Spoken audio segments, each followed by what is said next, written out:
Hello guys and welcome back to best കാപ്പിക്സ്. നമുക്കറിയാം കുഷാക്കിൻ്റെ മെയിനായിട്ട് സ്കോഡ വെക്കുന്നത് 3 വേരിയൻസ് ആണ്. ഒന്ന് ഏറ്റവും ബേസിക് മോഡലായ ആക്റ്റീവ് ഉണ്ട്, അതിൻ്റെ തൊട്ട് മുകളിൽ അംബീഷൻ ഉണ്ട്, അതിൻ്റെ ഏറ്റവും ടോപ്പ് എൻഡായ സ്റ്റൈൽ വേരിയൻറ്റും വരുന്നുണ്ട്. പക്ഷേ എന്നാൽ ഇതിൻ്റെ ഇടയ്ക്ക് അവർ ഒണിക്സ് എന്ന് പറഞ്ഞ ഒരു സ്പെഷ്യൽ എഡിഷൻ മോഡൽ ഇറക്കിയിട്ടുണ്ടായിരുന്നു. ആദ്യം ഒണിക്സ് ഇറക്കി, അതിൻ്റെ അകത്ത് അത് ശരിക്കും പറഞ്ഞ അംബീഷൻ മോഡൽ ബേസ്ഡ് ആയിരുന്നു. കുറച്ചധികം ഫീച്ചേഴ്സ്, അലോയ് വീൽസ്, അതുപോലെ 10 inches ഇൻഫോർടൈൻമെന്റ് സിസ്റ്റം അതൊക്കെ ഉണ്ടായിരുന്നു. പക്ഷേ എന്നാൽ അത് അത്രയ്ക്ക് അങ്ങോട്ട് ക്ലിക്ക് ആയില്ല. അപ്പോൾ അവരെന്ത് ചെയ്തു, അത് കഴിഞ്ഞിട്ട് ഒണിക്സ് പ്ലസ് എന്ന് പറഞ്ഞൊരു മോഡൽ ആക്റ്റീവ് വേരിയൻറ്റ് ബേസ് ചെയ്ത് ഇറക്കി. അതും പക്ഷേ അവർ കുറച്ചൊക്കെ മെസ്സപ്പ് ചെയ്തു എന്ന് പറയാം. അത് കഴിഞ്ഞിട്ട് ഏറ്റവും ലാസ്റ്റ് ആയിട്ട് ഇപ്പോൾ ഇറക്കിയിരിക്കുന്ന ഏറ്റവും ലേറ്റസ്റ്റ് മോഡലാണ് ഒണിക്സ് എന്ന് പറഞ്ഞ വീണ്ടും പുതിയ വേരിയൻറ്റ്. പക്ഷേ ഇത് പണ്ടത്തെ പോലെ അംബീഷൻ വേരിയൻറ്റ് ബേസ്ഡ് അല്ല, ഇത് വീണ്ടും ആക്റ്റീവ് വേരിയൻറ്റ് ബേസ് തന്നെയാണ് ഇവർ കൊടുത്തിരിക്കുന്നത്. പക്ഷേ എന്നാൽ ആക്റ്റീവ് മോഡൽ കിട്ടുന്നതിലും കുറച്ചധികം ഫീച്ചേഴ്സ് നമുക്ക് ഇതിനകത്ത് കൂടുതൽ കിട്ടുന്നുണ്ട്. ആൻഡ് ഇതിൻ്റെ ഏറ്റവും വലിയ അട്രാക്ഷൻ ഈ വേരിയൻറ്റിൻ്റെ പ്രൈസിംഗ് ആണ്. അത് ഇപ്പോൾ ഇതുവരെ മാനുവൽ മാത്രമേ ഉണ്ടായിരുന്നുള്ളൂ ഒണിക്സിൻ്റെ അകത്ത്, അത് അവർ പണ്ട് ലോഞ്ച് ചെയ്തതിൻ്റെ അകത്തെല്ലാം അങ്ങനെ തന്നെയായിരുന്നു.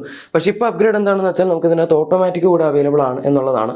ആൻഡ് ഓട്ടോമാറ്റിക് മാനുവലിനെ കമ്പയർ ചെയ്ത് നോക്കുമ്പോൾ ജസ്റ്റ് 60,000 മാത്രമാണ് നമ്മൾ കൂടുതൽ കൊടുക്കേണ്ടത്. അതാണ് ഏറ്റവും വലിയ പ്ലസ് പോയിന്റ്. ഞാൻ ഈ വേരിയൻറ്റ് എന്തൊക്കെ ഫീച്ചേഴ്സാണ് കിട്ടുന്നത്, അതുപോലെ എത്രയാണ് ഇതിൻ്റെ പ്രൈസ് തുടങ്ങിയ കാര്യങ്ങളൊക്കെ തീർച്ചയായും ഈ വീഡിയോയിൽ വളരെ ഡീറ്റെയിൽ ആയിട്ട് തന്നെ നോക്കുന്നതായിരിക്കും. അപ്പോൾ നമുക്ക് എന്തായാലും ആദ്യം തന്നെ ഇതിൻ്റെ ഡിസൈനിൽ നിന്ന് സ്റ്റാർട്ട് ചെയ്യാം.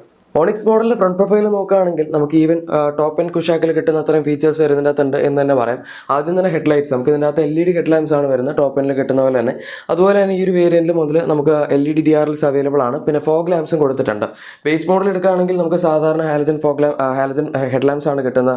അതുപോലെ ഫോഗ് ലാംപ്സ് ഇല്ല, അതിന് പകരം അവർ ജസ്റ്റ് ഒരു ഹൗസിംഗ് മാത്രം കൊടുത്തിരിക്കുകയാണ്.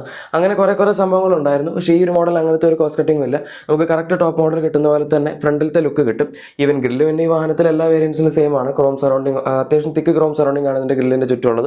ബാക്കിയൊക്കെ ഗ്ലോസി ബ്ലാക്ക് ഫിനിഷിലൊക്കെയാണ് നമുക്ക് കിട്ടുന്നത്. അല്ലാണ്ട് ബാക്കിയെല്ലാം സെയിം ആണ്. ഇനി സൈഡ് പ്രൊഫൈലിലേക്ക് വരികയാണെങ്കിൽ അവിടെ ഓൾമോസ്റ്റ് എല്ലാ സാധനങ്ങളും സെയിം ആണ്. നമുക്കിപ്പം ഡോർ ഹാൻഡിൽസ് ബോഡി കളേർഡ് ആണ്, വാർവിയംസ് ബോഡി കളേർഡ് ആണ്, സൈഡ് ഇൻഡിക്കേറ്റേഴ്സ് വാർവിയംസിലാണ് കിട്ടുന്നത്.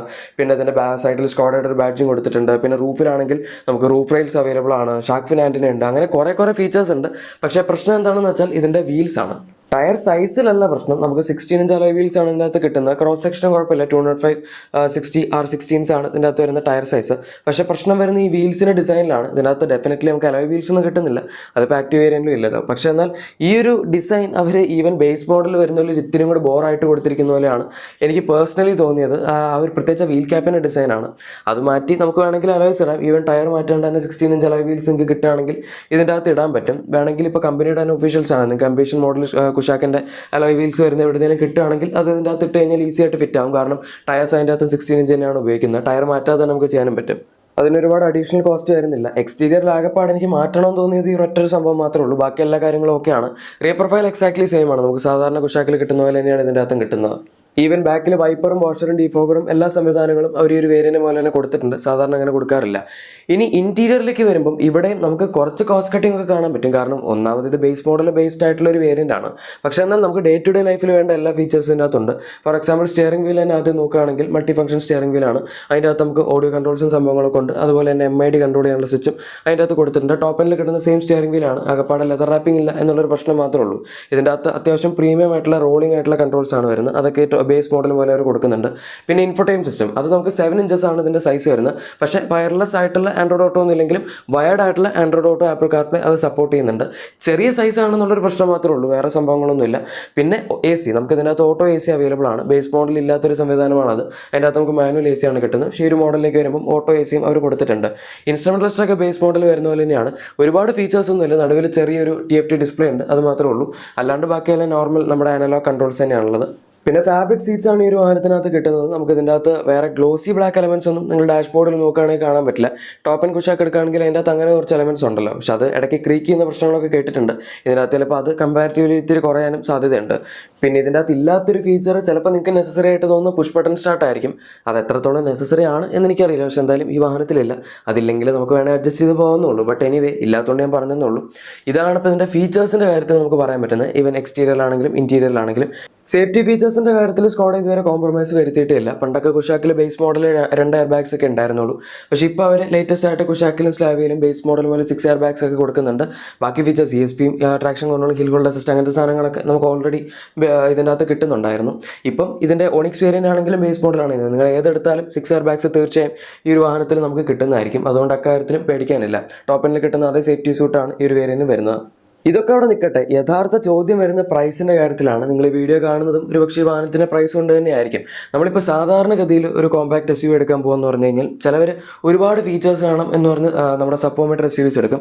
ചിലവർ ഓട്ടോമാറ്റിക് വേണം എന്ന് പറഞ്ഞ് സപ്പോമീറ്റർ SUVs എടുക്കാറുണ്ട്. കാരണം അതിൻ്റെ ബേസ് മോഡൽസിൽ അങ്ങനെ നമുക്ക് നല്ല ഓട്ടോമാറ്റിക് കിട്ടാറില്ല, ഒരു ഇത്തിരി ഉയർന്ന വേരിയൻസിലേക്ക് പോയാലേ കിട്ടാറുള്ളൂ. പക്ഷേ എന്നാൽ ഈ വാഹനത്തിൻ്റെ കേസിൽ സ്കോഡ കംപ്ലീറ്റ്ലി കാര്യങ്ങളെല്ലാം മാറ്റിമറിച്ചിരിക്കുകയാണ്.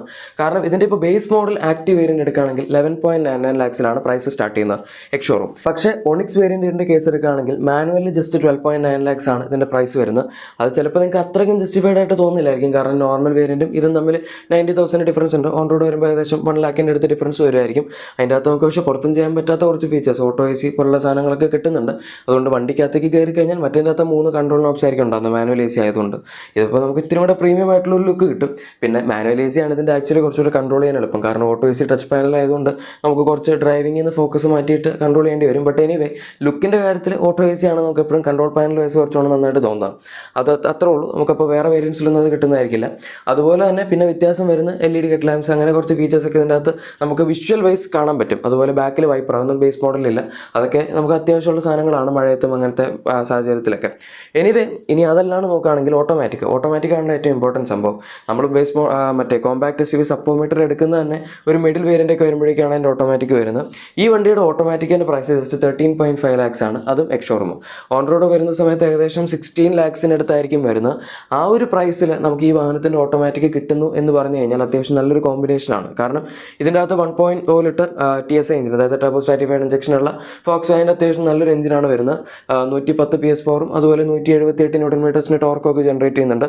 ഈവൻ ഓട്ടോമാറ്റിക് ആണെങ്കിൽ പോലും AMTയോ അല്ലെങ്കിൽ അങ്ങനത്തെ സാധാരണ ഓട്ടോമാറ്റിക് അല്ല, നമുക്ക് ഇതിനകത്ത് പ്രോപ്പർ ടോക്ക് കൺവേർട്ടർ ഓട്ടോമാറ്റിക് ആണ് കിട്ടുന്നത്. ഇപ്പോൾ നെക്സോണിൻ്റെയൊക്കെ ബേസ് മോഡൽ എടുക്കുകയാണെങ്കിൽ നമുക്ക് ഇതിനകത്ത് AMT ഓട്ടോമാറ്റിക് ഒക്കെയാണ് വരുന്നത്.